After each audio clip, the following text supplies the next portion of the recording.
Dukun asli dan dukun yang pura-pura. Dua-duanya jelek, dua-duanya buruk, dua-duanya jahat, dua-duanya kriminal. Yang satu tukang tipu, yang satunya sama saja bekerja sama dengan setan.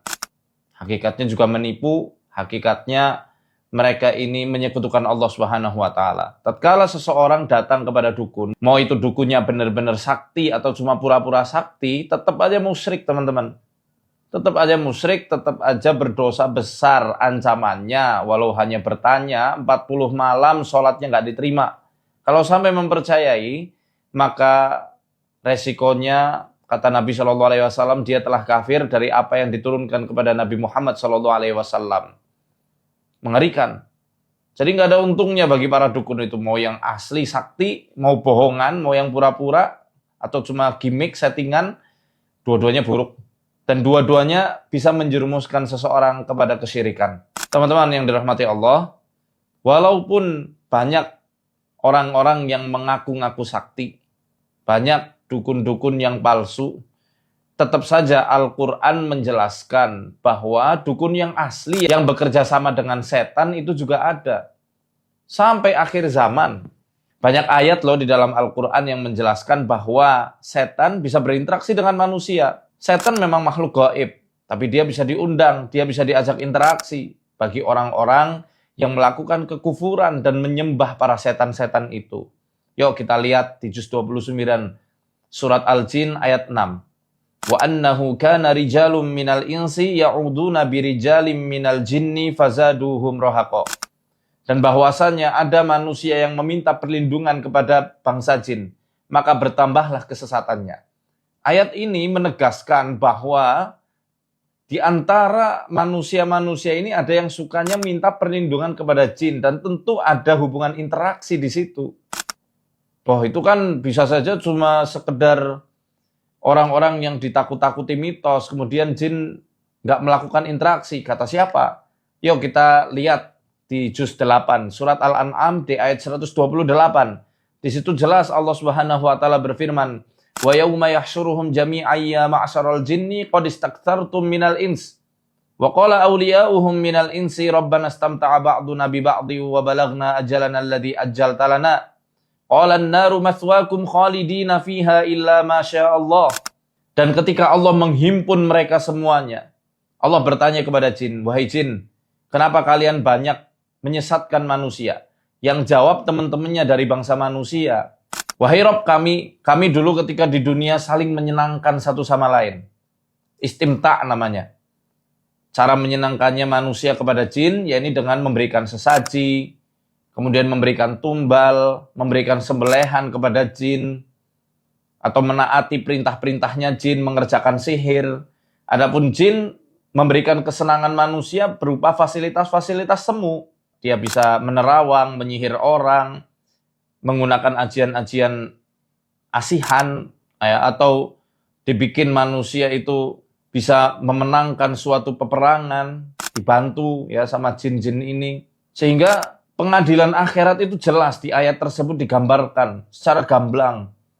Karena di saat itu tidak ada lagi yang namanya lisan-lisan yang pendusta. Sehingga akar permasalahannya ini yang ngomong. Ternyata jin ini juga bekerja sama manusia. Salahnya manusia sendiri yang telah meminta tolong kepada jin. Maka kata Allah apa? Ya tempat kalian berdua di neraka selama-lamanya, kecuali mereka-mereka yang dikehendaki Allah untuk tidak kekal di dalam neraka. Apa cukup dua ayat ini saja? Tidak.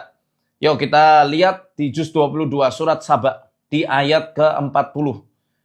Di situ juga jelas. Wa yauma yahsyuruhum jami'a tsumma yaqulu lil malaikati ahaula'i iyyakum kanu ya'budun. Qalu subhanaka anta waliyuna min dunihim bal kanu ya'budunal jinna aktsaruhum bihim mu'minun. Kemudian Allah berfirman kepada para malaikat, wahai malaikat, apakah mereka manusia-manusia itu dulu menyembah kalian ketika di dunia? Malaikat itu ketakutan sambil berkata, qalu subhanak, maha suci engkau ya Allah, anta waliyuna min dunihim. Engkaulah pelindung kami, bukan mereka. Bal kanu ya'budunal jinna aktsaruhum bihim mu'minun. Tapi manusia-manusia itu mereka menyembah jin ya Allah. Mereka nyembah jin bukan nyembah kami. Dan kebanyakan dari mereka itu beriman kepada jin. Jadi banyak manusia yang ditipu sama jin dengan penampakan-penampakan dari bangsa jin yang mengaku-ngaku dirinya itu sebagai malaikat. Kemudian kita juga bisa lihat di dalam surat Asy-Syu'ara di ayat 221 sampai 223. Hal unabbi'ukum ala man tanazzalu syayatin, tanazzalu ala kulli affakin athim, yulqawna sam'a wa aktsaruhum kadzibun. Ini, apakah kalian mau ku beritahu siapa orang yang setan itu turun kepada mereka? Setan turun kepada orang-orang yang pendusta lagi banyak dosanya. Yulqawna sam'a wa aktsaruhum kadzibun, dan mereka itu memperdengarkan berita-berita yang telah mereka curi dari langit, dan kebanyakan dari mereka adalah pendusta. Jelas, ayat 221 sampai 223, ala kulli affakin athim, kata Qatadah, ya.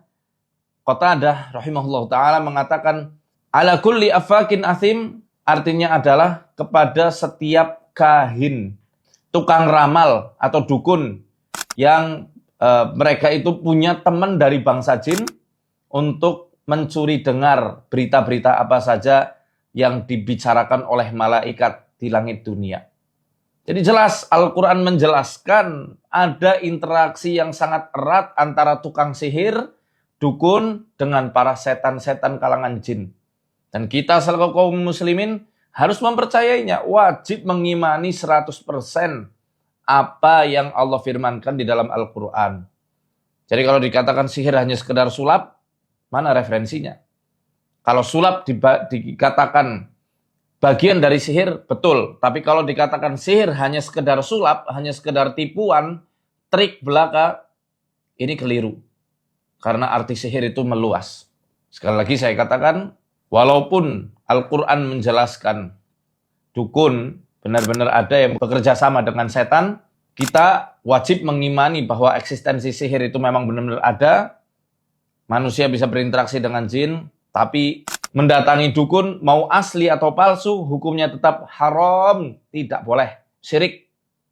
Ya, jadi yang asli atau yang pura-pura, dua-duanya jelek. Barakallahu fikum, semoga bisa menambah hasanah keilmuan kita. Assalamualaikum warahmatullahi wabarakatuh.